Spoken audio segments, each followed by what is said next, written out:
বন্ধুরা, আমি রূপর চলে এসেছি কালী পূজার লাস্ট পার্টটা নিয়ে। আর এই ভিডিওতে তোমাদের সঙ্গে আমি বলেছিলাম শেয়ার করব যে মামনের নাচ, যেটা তোমাদের না দেখলে মানে একদমই অসম্পূর্ণ থাকবে আমার এই ভিডিও করাটা। আর সঙ্গে আছে আমাদের তনের ধুনুচি নাচ, তন তাপস সবারই।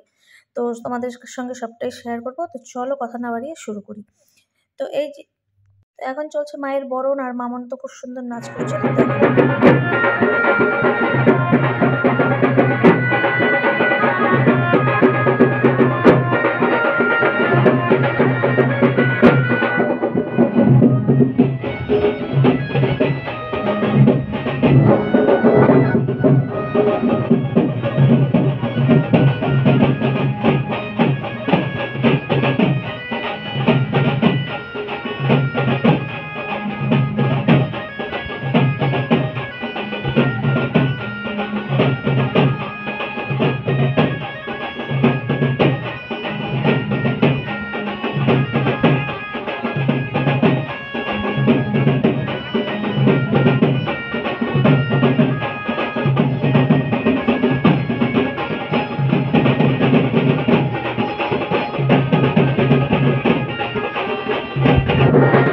তো আমাদের মামন খুব সুন্দর নেচে নেচে মাকে বরণ করে নিল। তারপরে একে একে আমাদের বদ্দি ভাই, তারপরে আমার মেজনো নাচ, বরণ নাচ সবাই আরতি করেছে। আর এদিকে কিন্তু আমাদের বুনুও খুব বলছিল, বায়না করছিল যে ও আগে বরণ করবে। পরে আর কি যাই হোক সবাই যথারীতি বরণ করে মাকে এবার ঘরে নিতে হবে, কারণ অনেকক্ষণ হয় মা এসে দাঁড়িয়ে আছে বাইরে। তো এবার সবাই মিলে ধরাধরি করে মাকে নিয়ে যাচ্ছি আমাদের মন্দিরের শোভা বাড়াতে, কারণ মাকে ছাড়া মন্দিরটা সত্যিই অসম্পূর্ণ। এই যে এখন সবাই মিলে মাকে নিয়ে যাচ্ছে মন্দিরের ভিতরে, কারণ মায়ের আসনটাতে তো মাকে বসাতে হবে না।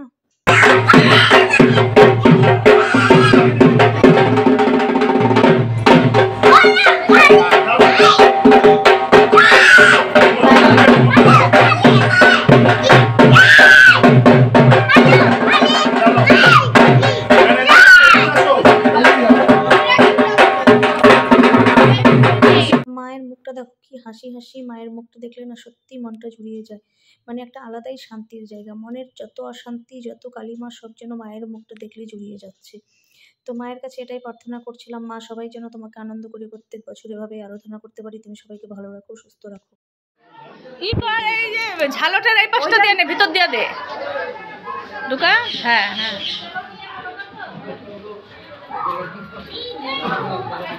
আরো সোজা হবে, এইদিকে হবে, এইদিকে হবে, বেঁকা হয়েছে একটু উঠবে।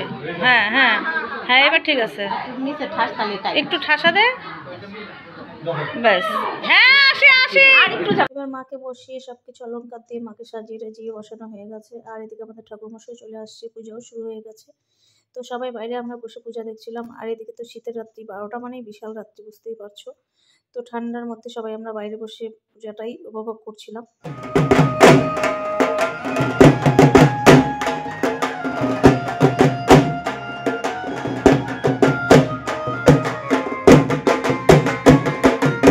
প্রথম পর্বের পূজাটা হয়ে গেছে, ওই ফল নৈবেদ্য, এরপরে সংকল্প সবকিছু হয়ে গেছে। আর এরপরে কিন্তু মাকে ভোগ নিবেদন করা হবে। তো এই যে দেখো আমাদের ঠাকুরমশাই উঠে গিয়ে ভোগ নিয়ে আসছে, কারণ এখন তো যে রান্না করেছে ভোগ সে তো চলে গেছে, কারণ রাত্রিবেলা অনেকটাই হয়ে গেছে রাত্রি, তা সে তো চলে গেছে। তো এখন ঠাকুরমশাইকেই নিয়ে আসতে হবে, কারণ আমরা তো এগুলো ধরবো না কিছুই। তো ঠাকুরমশাই নিয়ে এসে এখন মাকে ভোগ নিবেদন করবে। তো ভোগ নিবেদনের পরে আরতি আছে, আরতির পরে আমাদের তনের নাচ চলো, সেগুলোই এখন তোমাদের সঙ্গে শেয়ার করবো।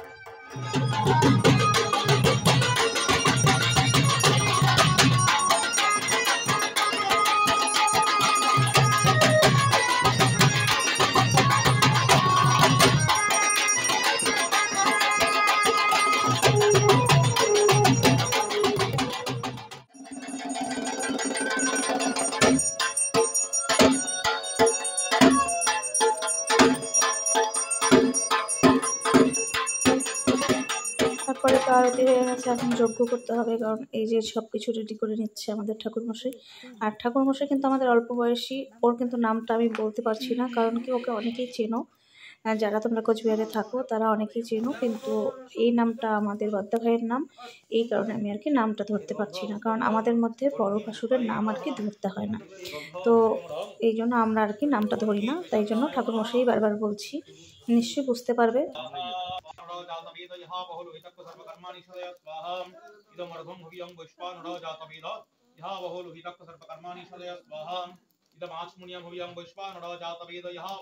তো পূজা তো প্রায় শেষের দিকেই, এখন যজ্ঞও প্রায় শেষের দিকে, এখন যজ্ঞ আহুতি দেওয়ার সময় এসে গেছে। তো আমাদের এই পুজোটা হতে হতে কিন্তু অনেকটাই সময় লাগে, মোটামুটি 3.5-4 ঘন্টার উপরে সময় লেগেছে।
এই যে তাপসের নাচ, তনের নাচ হয়ে গেল। আর তাপস কিন্তু আমার নানাসের ছেলে, আমাদের মেসদির ছেলে। আর তাপসের বাড়ি কিন্তু আসাম সাপটগ্রাম। তা ওরা মামার বাড়ির পূজা উপলক্ষেই আসছে, আর ওরা না আসলে কিন্তু আমাদের মানে পূজা বা কোনো অকেশনেই আনন্দ হয় না। তো ওরা কিন্তু ধুনুচি নাচে মানে দুর্গাপূজার সময় ফার্স্ট প্রাইজটাও পর্যন্ত পেয়েছে। তো যাই হোক, মামার বাড়িতে তো আর প্রাইজের ব্যাপার নেই, আনন্দ করে নেচেছি, এটাই সব থেকে বড় কথা। আর তারপরে আমি কিন্তু এক ফাঁকে এই যে ভরাটা ঘরে নিয়ে যাওয়ার পরেই চলে আসছিলাম একটু উপরে। আর এখানে প্রসাদের জন্য মানে বারোয়ারি লোকের জন্য ছিল ফ্রাইড রাইস, পনির এইসব ছিল। আর সেটাই তোমাদের সঙ্গে একটা ছোট্ট ক্লিপ নিয়ে আমি দেখিয়ে দিলাম। আর এদিকে এখন আর ভাল লাগছে না, কারণ শরীর আর নিচ্ছে না, প্রচণ্ড রাত্রি হয়ে গেছে, প্রচণ্ড টায়ার্ড হয়ে গেছি। তাই জন্য আমি এখন পরের দিন সকালবেলায় চলে আসলাম। তো এই যে পরের দিন সকালবেলা দেখো আমি স্নান টান করে চলে আসছি প্রসাদ খেতে। আর এই উপরে কিন্তু প্রচণ্ড ভিড়, একটু তোমাদেরকে ঘুরিয়ে দেখাই। আর এখানে কিন্তু আমার যাটা সবাই বসে গেছে প্রসাদ খেতে। তো এত পরিমাণ ভিড় দেখে আমি আর যাইনি উপরে প্রসাদ খেতে।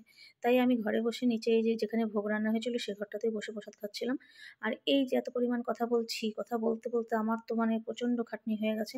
তাই জন্য আমি উপর থেকে গ্লাসে করে চাটনি নিয়ে আসছিলাম, আর সেটাই দাঁড়িয়ে দাঁড়িয়ে খাচ্ছিলাম। আর এদিকে কিন্তু আমাদের ছোট্ট বুনুশ্রী, ও কিন্তু ঘুমিয়ে পড়েছিল। সেই জন্য আর কথা বাড়াচ্ছি না, এখানেই শেষ করছি। চলে আসবো নেক্সট দিন আর একটা নতুন ভিডিওতে। ততক্ষণ ভালো থেকো সবাই, টাটা। দাঁড়াও, টাটা তো করে দিলাম, কিন্তু তার আগে তো বলতেই ভুলে গেছি, আমার ভিডিওটা কেমন লাগলো, নাচগুলো কেমন ছিল সেটা কিন্তু অবশ্যই কমেন্টে জানিয়ে দিও। কারণ তোমাদের একটা ছোট্ট কমেন্ট আমাকে কিন্তু মানে ঠিক ভুল সংশোধন করতে সাহায্য করে। একটা ছোট্ট কমেন্ট, আর যদি ভালো লাগে তো অবশ্যই সাবস্ক্রাইব করে দিও।